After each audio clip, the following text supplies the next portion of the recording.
the living quarters where they run around, and next door is the nest box. And on the outside we've got hasps and staples. Now I've got clips on at the moment, but normally we'd keep a padlock on like this one. Something like this would just deter someone slightly. If they want to get in, they still get in. We just make it a little bit more difficult for them. Before we go inside, this is another important aspect of the cage. It's a water bottle. Now it's a drip feed water bottle. It has a stainless steel spout, and as the ferret licks, the water comes off. Now this is a standard one you can buy from a pet shop. One of the problems with this is that because it's opaque, light can get through, and you get little green things growing inside little plants called algae, and the algae will fur up all the inside. It will look nasty, and it can actually give the ferret stomach upsets. A much better alternative is a coloured bottle like this, or even better, a coloured wine bottle. The only problem with the wine bottle is that at some point they'll have to drink the wine first of all. But once that's finished, you can use it to give water to the ferrets themselves. Going inside, we said earlier we have two sections, and the left-hand section is very important. This is the nest box, the bedroom. Little Jill's gone inside here already.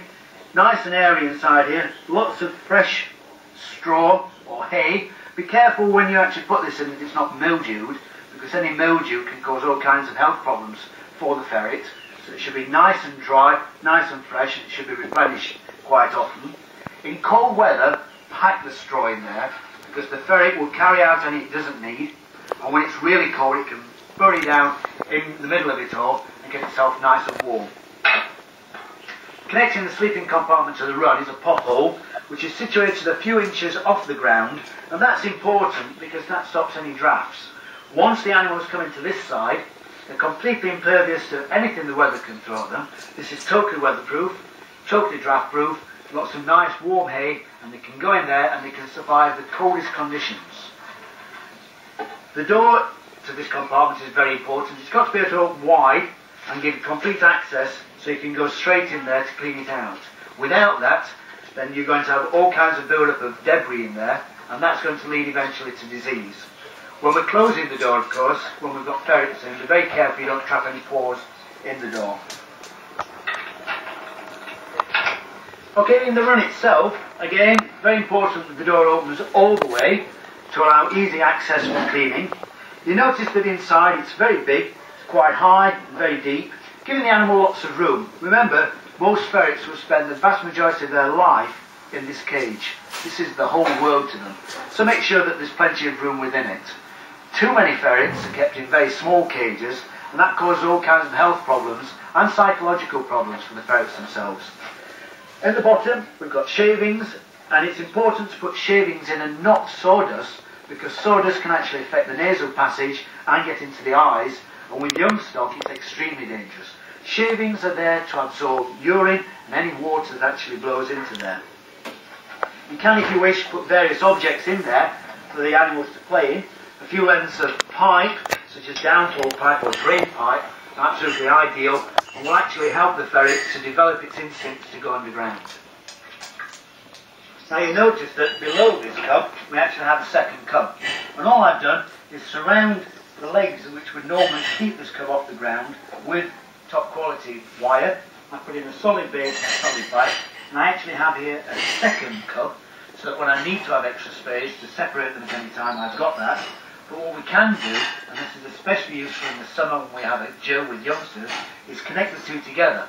There's a hatch in the base of this cup, and when it's removed, a piece of flexible pipe is put in, it connects it down to the bottom, and the animals can run backwards and forwards. And that is really useful, gives extra space for playing, and actually increases the whole area available to the ferrets tremendously without taking any more of the space in your back garden.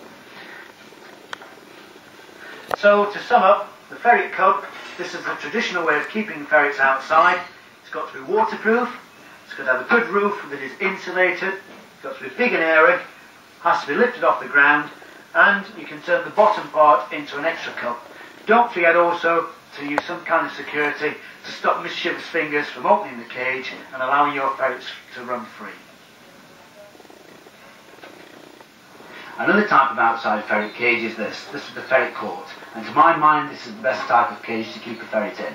It's 2 meters high, and that is for the ferrets, but mainly for us because we can actually walk in without having to bend over, and that's important for the daily cleaning routine. If it gets awkward to get into the cage, you just won't bother going in and the ferrets will not be looked after properly. The cage itself is made out of high quality, strong weld mesh on a wooden frame, and the wood itself, very important to remember that the wood needs to be treated, but you should not use creosote. Creosote will actually kill ferrets. Something else about the height of the cage is the fact that ferrets are three-dimensional animals, and ferrets will climb, as you see this little chap here just on his way down, they'll climb to the full height of 2 metres. And so by making the cage higher, you're actually giving the animals far more space to move around in. What we're trying to create in here is a naturalistic environment. And things like this, an old tree trunk, are very important. They look right, they give the animals something to climb around and scent mark. We've got on the floor concrete, and that's an important aspect to remember. People say this is not naturalistic. Well, no, it isn't. But if we had grass in here, it would soon turn into a sea of mud with the ferrets continually walking around it. Cleaning it would be absolutely impossible, and the poor little ferrets would be constantly wet and muddy, and that would be very bad for them. So concrete is important. On the floor itself, on the top of the concrete, we've got stones, we've got rocks, and we've got a few pipes. The animals will play in these, they'll go in and out, just like they would in the wild. And if you're going to be using your ferrets for hunting, then this is a good training ground for them.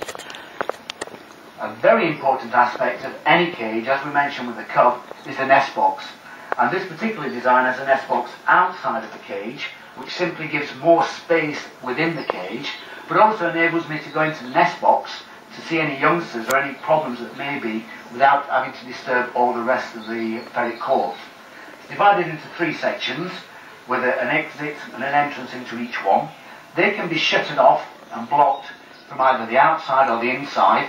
As with the cub, it's important to remember that it must be weatherproof, so it's covered with good quality heavy-duty felt, and it's got to have lots of straw inside as well to make sure the ferrets have somewhere nice and warm and snug to settle down in. At the end of the day, remember that the cage for the ferret is the complete world for the ferret. So what we must try and do is to give it everything it needs, lots of comfort, lots of things to play with. Water, of course, is essential for all animals. And if you've got a cage like this where you've got a business of ferrets, that's a collective noun for ferrets, in here there are about a dozen, a little bottle like this isn't really going to go very far. So what I do is provide them with one of these, which is a poultry drinker.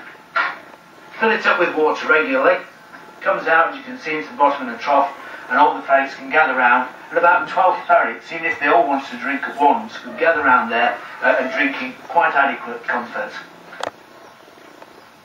Ferrets are very healthy animals, but like all animals, they need regular maintenance. And when we keep an animal in a cage, it's down to us to make sure that cage is kept clean and pristine, just like our home should be. Ferrets are clean, they always mess in just one corner, but even so, it's important that at least once a week, the whole cage is serviced. Providing you do that, your ferret will be healthy, smells will be kept to a minimum, and flies will also be kept down to a manageable proportion. So the first thing we need to do is to remove the water bottle before we go into the cage. And it's worth remembering that the water bottle itself needs to be cleaned out regularly, completely sterilised and fresh water put in at least once a week. Throughout the week, though, it needs topping up.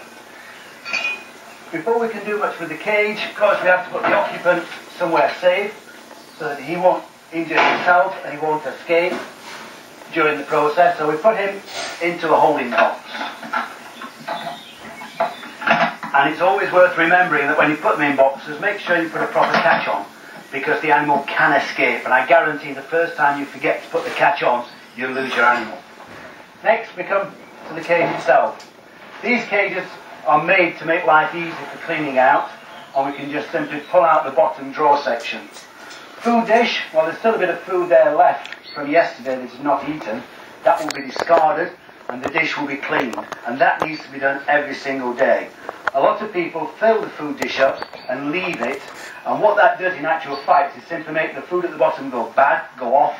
It will poison the animal, it will attract flies. You'll end up with lots of flies, lots of smell, and sick ferrets. So that needs cleaning out, and the dish itself needs cleaning and sterilising.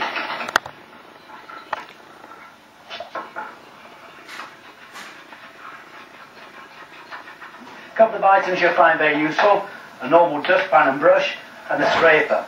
This is a plastic